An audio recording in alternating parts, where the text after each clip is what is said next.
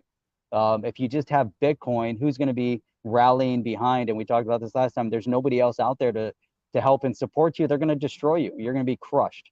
There's no mistaking that whatsoever, that the banking giants out there, that the old infrastructure, if it was only Bitcoin, they'll come in and they'll squash it somehow. They'll find their way. But when you have Ripple out there fighting the fight, and you have Library out there fighting the fight, and you have all these other companies that are fighting the fight to normalize and help push for regulatory clarity, then that means that you have multiple parties fighting for the same outcome, and you're able to then create some normalcy within the society, because it's not just you. Because if it's just you and your opinion, then there's a lot of people that are going to disagree with your opinion. When you have a whole bunch of people with a similar type of mindset, then it allows for the normalization and the clarity that everybody's seeking.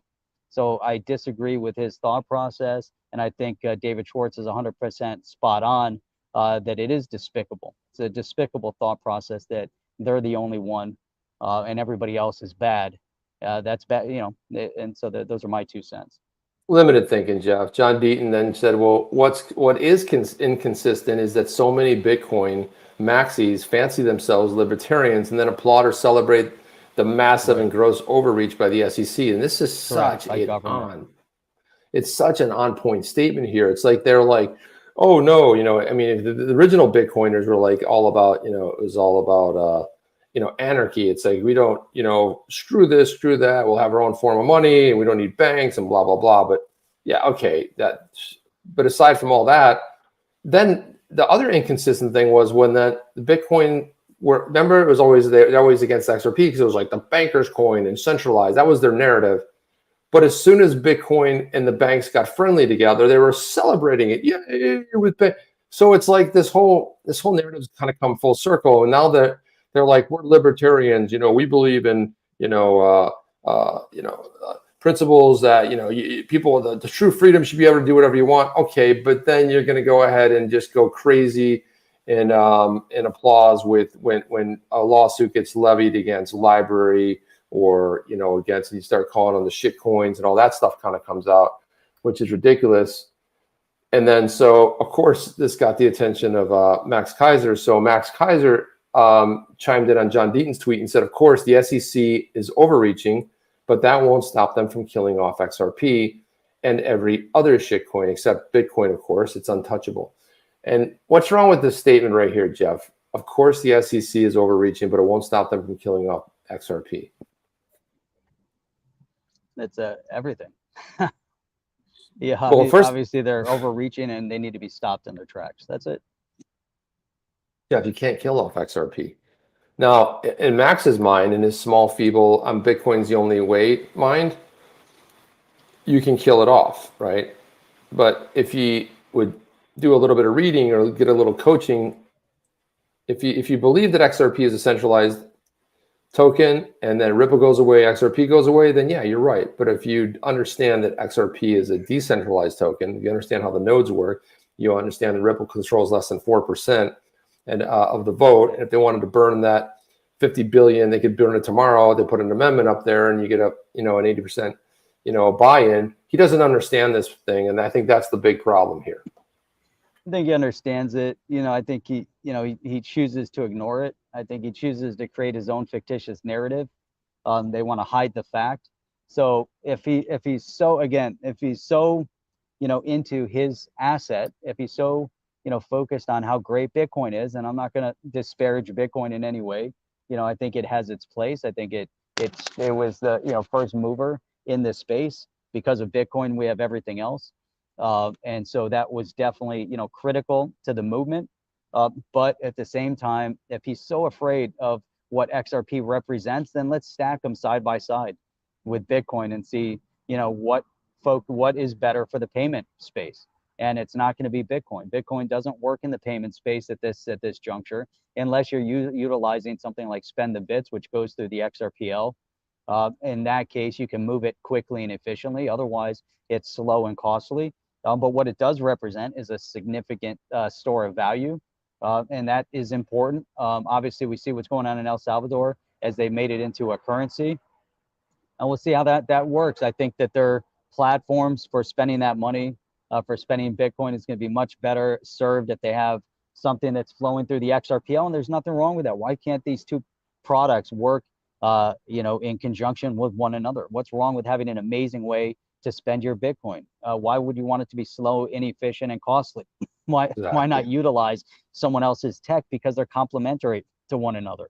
And then why not, if you need to move large sums of money, we're not talking about P2P, you want to move large sums of money, I'm not going to do it with Bitcoin, I'm going to do it with XRP. I'm going to use some other solution. If I'm an institution, I'm not going to use Bitcoin to move. I'm going to use a RippleNet type solution to move, millions upon millions of dollars every single day, because it's an efficient solution. But that has to go through the XRPL. That has the ODL.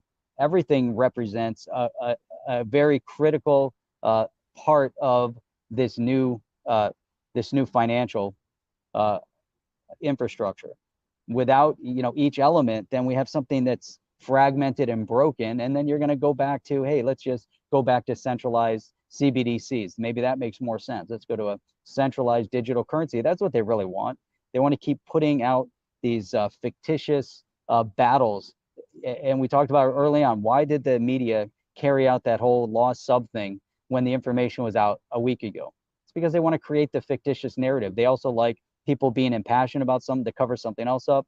If you want to try to crush crypto, or you want to distract people within the crypto space from what's happening behind the scenes, pit one another, pit them against each other.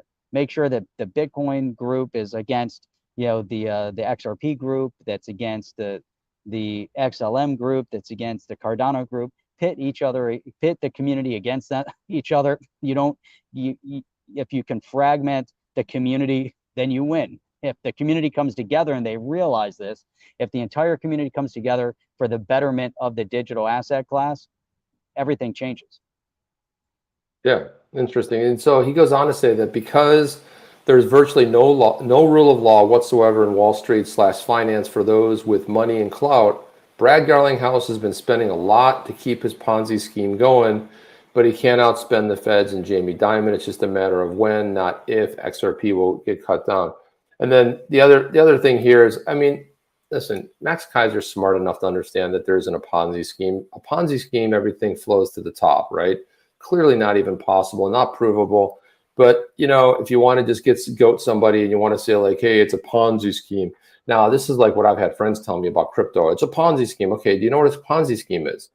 Yeah, a Ponzi scheme. It's like, the guy on the top makes money. Okay, so explain how that works with crypto. Okay, so I hold crypto in I have a decentralized asset, and I have it in a cold storage wallet. How to explain how that is a Ponzi scheme? Silence. Well, no, right? So he clearly knows this, but this is like when you want to just take the piss out of somebody and you say like, "Hey, Brad Garlinghouse has been spending." Well, Brad Garlinghouse is going to be coming out the victor, and this douchebag over here, the squadoosh over here. It's not a matter of when, but if XRP gets cut down. XRP is never going to be cut down, and if whatever happens to Ripple.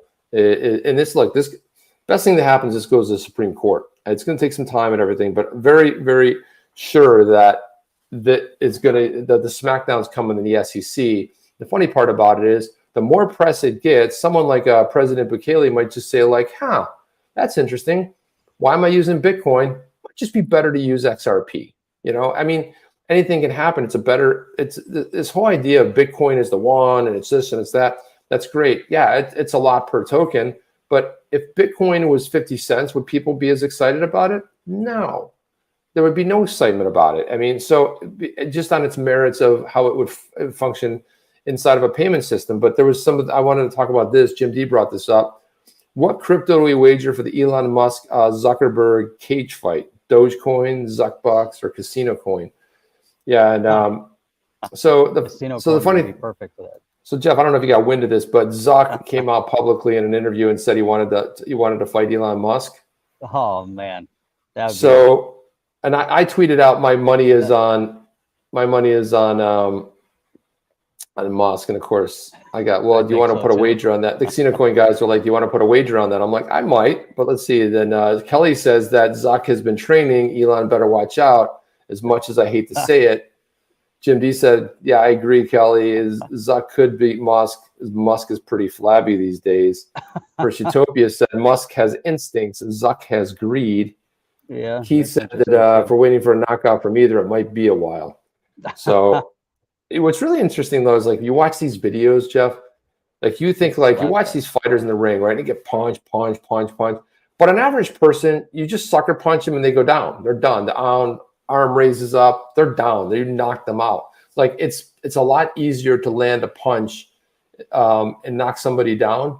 And you've seen that slapping thing where they get the best slap in there. That's insane. And there's guys like to catch them, but they never do. They just fall on their ass. But it's like they're always like there's two guys standing behind them, and then like they get knocked down, and next they barely are able to save them. But you think it's just a slap. Hey, a slap with an open palm hitting somebody in the head is just as powerful as a punch. It's just not a punch. It's just like seems tamer, right? So I don't know who you have in this thing. I think that if Musk was going to be serious about it, Musk would say, let's do it in three months. And then he would seriously train for it, right? I mean, I don't put anything past the guy, but who do you think has the vision for there's some stuff Musk does that I don't agree with everything he does. But I do think that Twitter's become fun for the first time ever. Twitter's become fun. I don't censor what I want to say. I do censor it just because, it's sometimes a little bit like I censor myself here, but it's become fun again. I'm not worried about like, hey, I'm going to share this story, but oh my gosh, am I going to get deplatformed? No, I don't have that fear anymore that I used to have. On YouTube. Just on YouTube, I have that fear big time. Yeah, because, there's always somebody that has to be watching out for the greater good of you because, gosh, what would you do with new ideas and what would you do with the spread of so-called disinformation? And, you go back to 1984 and you thought like it's impossible to rewrite history and all that stuff. And, this Titanic's been a lot in the news lately, Jeff. And, I was when that film came out, I went down a couple rabbit holes and started checking out. But, there's a lot of mystery around that whole thing. If you look at JP Morgan, that White Star Line I've actually been to the place up in Belfast where they were, that used to do the manufacturing of the ships. But there's a theory out there, and I think it's actually a very good one. And if you look at the pictures and compare them by comparison, is that the ship that sank was not, in fact, the Titanic, but it was its sister ship. And the story goes that there was so much damage. There was some damage done to the other ship. It lost its propeller. They swapped out the propeller because it has the number on the back of the propeller of the Titanic, but it was the sister ship that actually sank. And there was about a week or two, maybe it was 3 weeks before it set sail, the insurance went from I think 1.5 million pounds to 3.3 million pounds, something to that effect. It cost a little bit. I forgot how much it cost, but the thing was, it was well over insured. It was only insured for 75%. And the thing is that everybody knew about it, even the government. But it was would have been a massive loss. It would have collapsed the ocean liner. And then there's the whole thing about the people that were on that, because JP Morgan was supposed to be on that ship, didn't make on the ship, and the three people who were against the forming of the Federal Reserve, they asked the owner of Macy's, department store, the big people that on that ship, they went down with the ship, right? So there's a lot of controversy around that, but insurance fraud, and that thing was paid out within a week, Jeff. It was like now you have a simple fender bender. It takes you 3 months to try to get your money for your, you got insurance adjusters and this and that, and he said, she said, and dealing with the collision company and all that stuff. A lot of big question marks, including a lot of question marks, including the billionaire that went down with the sub last week. 2 billionaires, too. The Pakistani gentleman too. But what I did take a little bit of solace in is the fact that somebody described what the implosion would have been like, and it's just mind-boggling. It happened faster than the mind could have reacted to it. Yep. The milliseconds it would have taken to react to it, and it would have created a combustion and a vaporized. The implosion just vaporized everything. Oh yeah, think about the immense pressure. The immense pressure just vaporized everything in a split second. So they didn't even know what happened, and thank God, because the visions we had were like, oh my gosh, these poor souls, They're sitting on the ship. They're panicking. They had so much oxygen, and it was just a false narrative. They wait to release a bird disagrees with me right there. You can hear him chime. The bird. Birds. I do. I hear him. I hear him in the background. But anyway, that's have a great weekend, Michael Murphy. Yeah, you too, man. Guys, that's all we have really. But next Saturday, we will be announcing our Badass Yeti brand, our first product. Very excited about it. Put some work into it. And we are also building utility around the NFTs with this product. So excited about that as well. And if you are in our Discord and you have an NFT, go ahead and join the NFT, our Discord. Go to Badass Yetis, at Badass Yetis on Twitter. But if you haven't bought a Badass Yeti yet, go ahead and support us in the channel and also the community that we're growing over there. And once we get out of the blue tribe, we have the white tribe right behind it. And excited to get that going as well. And of course, as soon as we get over on Supermojo, we'll let you know. Jeff, take us out of here. That's it. That's all we got. You guys are the best and the brightest in all of YouTube crypto space. You guys are awesome. You guys make the show the show. So appreciate you guys. And we'll see you guys tomorrow night, 8 p.m. Eastern Standard Time, right here on the chain. Guys, we'll see you, Chip and Jeff. See you guys. Are you down with OTC? Please like, subscribe, and click the bell to be notified when the next video drops.